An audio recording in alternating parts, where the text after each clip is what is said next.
आज मैं आपको ऐसी टेक्निक बताने जा रहा हूँ अगर आप जान लोगे तो मास्टरपीस बन जाओगे। राधे राधे व्यूअर्स, अगर आप जानना चाहते हैं तत्काल प्रभावित करने का आसान तरीका तो बने रहें वीडियो में, हेडफोन लगा लें। तो चलो शुरू करते हैं। और मैं एक बात आपको बता दूं, मैं पढ़ रहा हूं लोक व्यवहार प्रभावशाली व्यक्ति की कला। अगर आपको ये बुक चाहिए तो फ्लिपकार्ट पे इजीली अवेलेबल है, तो आप वहां से ऑर्डर कर सकते हैं।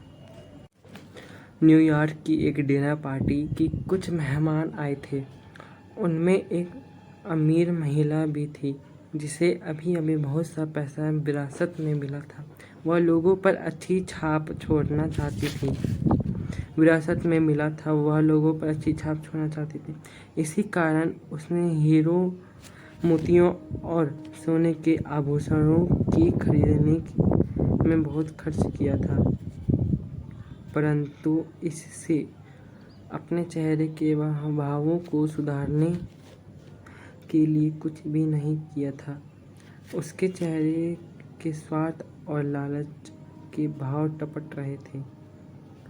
वह इस सत्य को नहीं समझ पाई थी जो हम सभी जानते हैं, आपके चेहरे के भाव आपके कपड़ों से अधिक महत्वपूर्ण होते हैं। चार्ल्स शवाब ने मुझे बताया था कि उसकी मुस्कुराहट का मूल्य 10 लाख डॉलर है, और शायद वे इसकी कीमत कम बता रहे थे, क्योंकि चार्ल्स शवाब का व्यक्तित्व, उनका आकर्षण और लोगों का दिल जीतने की उनकी कला ही उनकी साधारण सफलता के कारण थे, और मनमोहन मुस्कान उनके व्यक्तित्व का सबसे आकर्षण हिस्सा था। हमारे काम शब्द से ज़्यादा तेज स्वर में बोलते हैं। आपकी मुस्कुराहट कहती है, मैं आपको पसंद करता हूँ, आपसे मिलकर मुझे खुशी होती है, आपको देखकर मैं खुश हूँ। इसी वजह से हम कुत्तों को इतना प्यार करते हैं। वे आपको देखकर इतने खुश हो जाते हैं कि खुशी में झूमने और उछलने लगते हैं। इसलिए यह स्वाभाविक है कि हम भी उन्हें देखकर खुश होते हैं। यही बच्चे की मुस्कुराहट के बारे में भी सही है। क्या आपने किसी डॉक्टर के क्लिनिक में इंतजार कर रहे हैं उदास चेहरों को देखा है जो आप अपनी बारी का इंतजार करते हैं? मिसूरी के रेटाउन में पशु चिकित्सक स्टीफन के स्प्रॉल ने बताया कि एक दिन उनके मरीज काफ़ी बड़ी संख्या में अपने पालतू जानवरों को लेकर टीका लगवाने आए थे। कोई भी एक दूसरे से बात नहीं कर रहा था, और उनमें से ज़्यादातर लोग सोच रहे थे कि डॉक्टर के क्लिनिक में समय बर्बाद करने के बजाय मैं कौन से काम निपटा सकता था। उन्होंने हमारी क्लास को बताया, 6 या 7 मरीज वेटिंग रूम में बैठे थे। तभी 9 महीने के बच्चे और एक बिल्ली के बच्चे को लेकर एक युवा महिला आई। संयोग की बात थी कि वह युवती ऐसे आदमी के बंगले में बैठ गई जो देरी के कारण सबसे अधिक विचलित और परेशान था। कुछ समय के बाद बच्चे ने उस आदमी की तरफ देखा और मुस्कुराकर देखा, जैसा बच्चे अक्सर किया करते हैं। और उन आदमी ने क्या किया, वही जो आप या मैं करते हैं। उसे भी प्रत्युत्तर में मुस्कुराहट पड़ा। जल्द ही वह आदमी उस युवती से अच्छे बच्चे के बारे में बात करने लगा और अपने नाती पोतों के बारे में बताने लगा, और कुछ ही समय बाद पूरा वेटिंग रूम चर्चा में शामिल हो गया, और वैरियत और तनाव का पूरा माहौल सुखद और आनंददायक अनुभव में बदल गया। पर ध्यान रहे, झूठी मुस्कुराहट से कोई फ़ायदा नहीं होता है। हम समझ जाते हैं कि यह बनावटी है और इसलिए हम उसे पसंद नहीं करते। मैं जिस मुस्कुराहट की बात कर रहा हूँ वह असली मुस्कुराहट होती है। दिल को छूने वाली मुस्कुराहट एक ऐसी मुस्कुराहट जो दिल से आती है और दिल तक पहुंचती है और इसलिए बाजार में उसकी कीमत बहुत ज़्यादा होती है। मिशिगन यूनिवर्सिटी में मनोविज्ञान के प्रोफेसर जेम्स वी मैककॉनल मुस्कुराहट के बारे में अपनी भावनाएं बताते हुए कहते हैं, मुस्कुराने वाले लोग ज़्यादा अच्छी तरह सीखा और बेच पाते हैं और अपने बच्चों को ज़्यादा सुखद ढंग से पाल पाते हैं। मुस्कान में तेवर से ज़्यादा शक्ति होती है, इसलिए कोई बात सीखने के लिए प्रोत्साहन ढंग की तुलना में ज़्यादा प्रभावी तरीका होता है।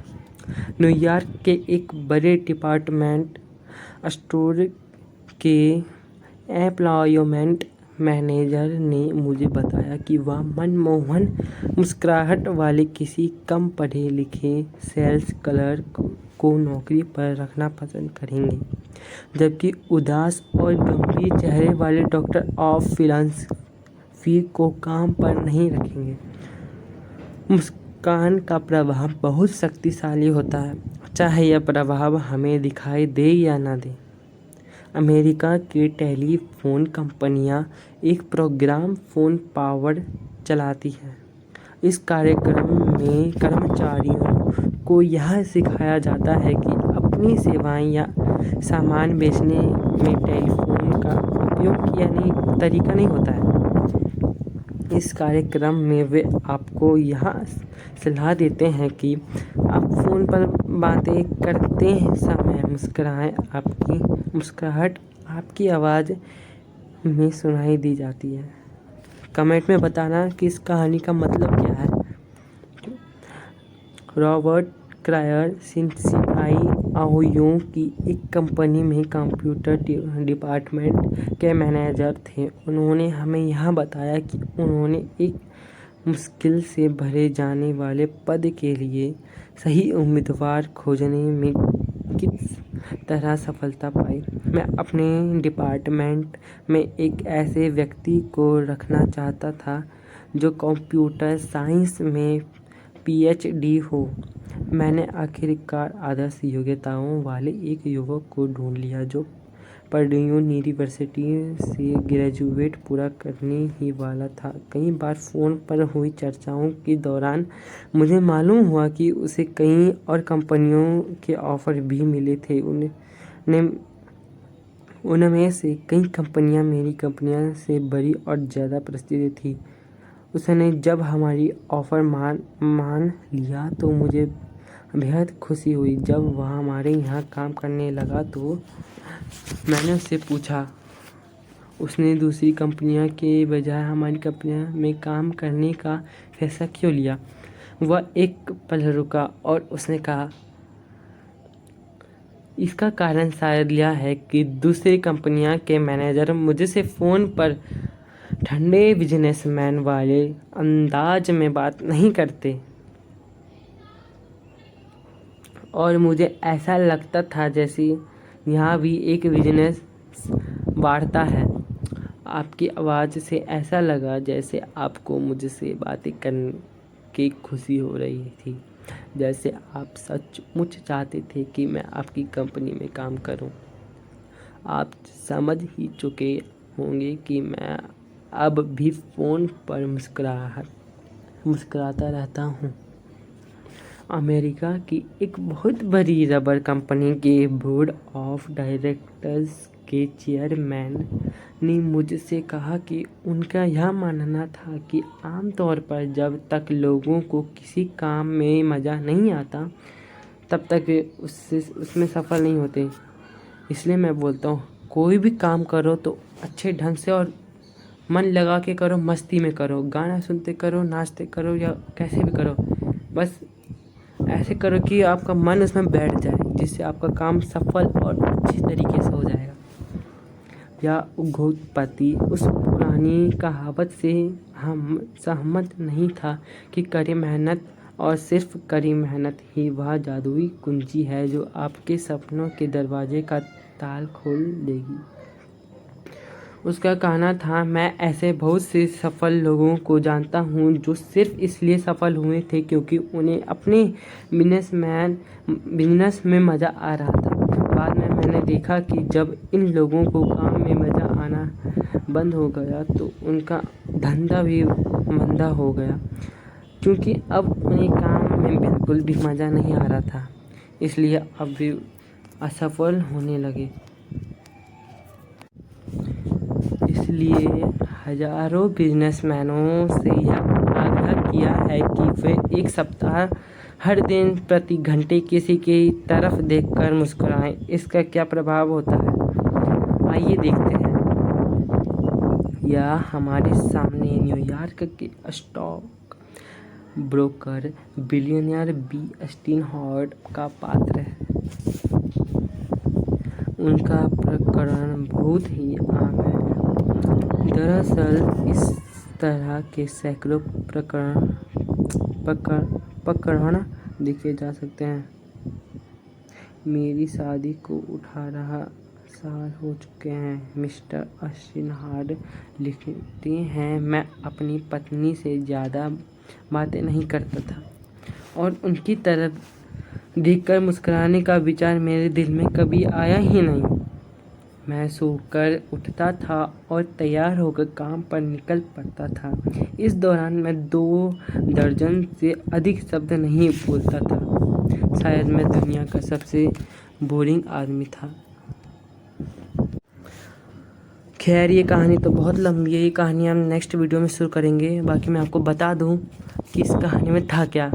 अगर आपको पता है तो आप कमेंट में जल्दी बताएं, बाकी मैं बता देता हूँ इस कहानी में क्या था। इस कहानी में ये था कि हमें हमेशा हंसते रहना चाहिए, चाहे हमारी ज़िंदगी में जितना दुख आ जाए, जितनी परेशानी सबके ज़िंदगी में है, सिर्फ हमारी ज़िंदगी में नहीं है, क्योंकि परिवर्तन ही संसार का नियम है, ये कृष्ण जी कहते थे। इसलिए अगर जितनी भी परेशानी आ जाए हमारे जीवन में, हमेशा हंसते रहना चाहिए और दूसरों को हंसाते रहना चाहिए, क्योंकि अगर हम हंसेंगे तो हमारे जीवन में दुख का प्रभाव भी नहीं पड़ेगा ज़्यादा। कलयुग को लगेगा कि ये तो हंस रहा है, जितना मैं इसको दुख दे रहा हूँ, फिर हम पे वो दिमाग खर्च करना बंद कर देगा। समझ रहे हो ना आप मेरी बात? तो इसी प्रकार हमेशा हंसते रहें, खुशी रहें, दुख कभी अपने शकल पे आने ही मत देना, जिस कारण किसी को हमारी कमजोरी का पता चले। ये रीज़न है। ठीक है, तो राधे राधे, मिलते हैं नेक्स्ट वीडियो में। अगर आपको अच्छा लगा, थोड़ा सा भी अच्छा लगा, तो लाइक कमेंट शेयर ज़रूर करें और कमेंट में जल्दी बताना कि